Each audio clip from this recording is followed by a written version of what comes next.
লেবাননে ক্রমেই বাড়ছে ইসরায়েলি হামলার পরিধি। বাদ যাচ্ছে না দেশটির ঘন বসতি ও ব্যস্ততম শহরগুলো। প্রাণ বাঁচাতে সবার মতো আশ্রয়ের খোঁজে ছুটছেন প্রবাসী বাংলাদেশিরাও। দূতাবাসের কাছে নিরাপদে দেশে ফেরার ব্যবস্থা করার দাবি জানান তারা। লেবানন থেকে মিলন খানের তথ্যচিত্রে ডেস্ক রিপোর্ট।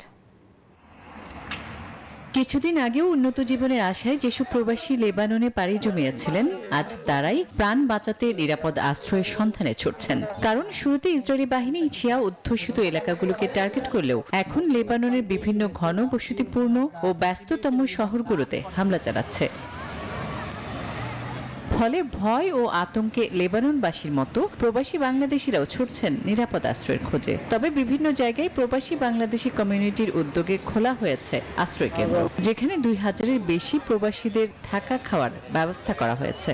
প্রবাসীরা যারা লেবাননে আছি তারা খুবই একটা আতঙ্কের মধ্যে বসবাস করতেছি, তাও আবার খোলা আকাশের নিচে যেখানে পাচ্ছি সেখানে আমরা অবস্থান করতেছি। আমরা লেবানন প্রবাসী, আমরা খুব বিপদে আছি। আমরা থাকি তারিয়ার মাথার এয়ারপোর্টের কাছে। আমাদের অনেক বোম টোম ফালাইছে, আমরা সমস্যা। আর আমাকে থাকার জায়গা নাই, খাওয়ার জায়গা নাই।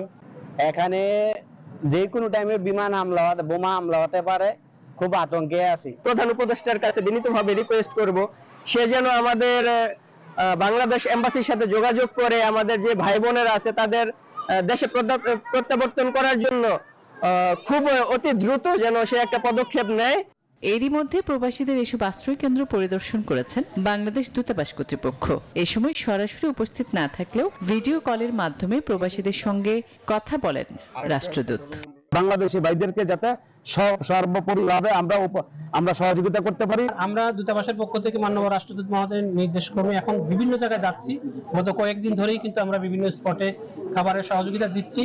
এনজিওর কিস্তি প্রথমবার বিকাশ পেমেন্ট করলেই 20 টাকা ইনস্ট্যান্ট ক্যাশব্যাক। এ সময় দূতাবাস কর্তৃপক্ষের কাছে তাদের নিরাপদে দেশে ফিরে নেয়ার ব্যবস্থা করার অনুরোধ জানান প্রবাসী বাংলাদেশিরা। Desk report, news 24।